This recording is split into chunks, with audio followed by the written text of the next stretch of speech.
Today I'm making pasta putanesca. I'm using spaghetti, but you can use any kind of pasta you like. Chopped tomatoes, a chilli, a couple of garlic cloves, some anchovy fillets in olive oil, capers, black olives, and some fresh basil. And I might just put a splash of red wine in there as well for good measure, but you don't really need that. So first of all, I'm going to boil some water for the pasta and grab a really big pan for the pasta. And while the water's boiling, I'm going to chop the garlic and the chilli up. You can take the seeds out of the chilli if you don't like it too hot, but I never actually bother doing that.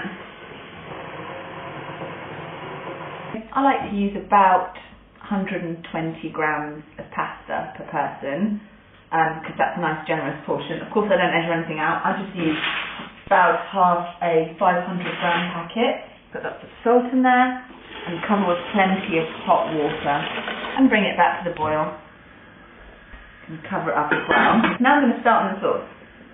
I'm using a deep pan for this, because if you use a frying pan then it's difficult to get the pasta or the spaghetti into the pan afterwards to mix all the sauce into it, so I always think it's easier just to use a deeper pan.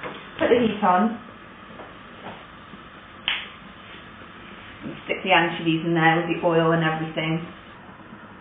The idea with the anchovies is that as this all heats up, they're just kind of going to disintegrate, and that's going to be the base of my sauce. The water's just started to boil here now, so you can turn it down a little bit. And just break them up with your wooden spoon. This happens really quickly actually. As soon as they have disintegrated, we can stick the chilli and garlic in there. Fry all that in there for another couple of minutes. If you want to add a splash of wine in, put it in now and quickly follow it. Put it in with chopped tomatoes. You can also use passata for this. I quite like a little bit of texture though, so that's why I'm using some tomatoes. And I just have them in the cupboard. Just a quick look at how the spaghetti is getting along. I'm going to stir it around a little bit so it doesn't get stuck to the bottom of the pan or anything. I find that different types of pasta go well with different dishes, and this is my preference for putanesca. Right, so now we can wash and chop the basil. I'm going to be really generous with it. I love a lot of basil in a tomato dish. I'm just pulling all the leaves off the basil, and the little ones can just go straight in the sauce. The bigger leaves I'm just going to shred and then stick them in. Next, the olives. I'm just going to drain some here. I'm just going to take a handful, just cut round the stone. I find that's the easiest way. Well, the pasta's nearly ready. Just hurry up here with the pitting. It's a bit quicker to eat some of them. Right, there we go. Done. Now we want to check up on the pasta. You don't have to get too soft. And if I just try this little bit, then I'll be able to work out how long it needs.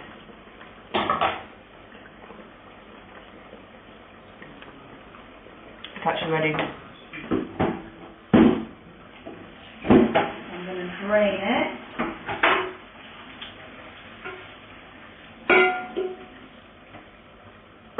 And stick it straight back in the pot to keep warm. Just cover it up. And now we want to perfect the sauce. So it's already going to be quite salty because of the anchovies, but we just want to try it now and see what else it needs. Some black pepper definitely. And I'd say it needs a bit more salt as well.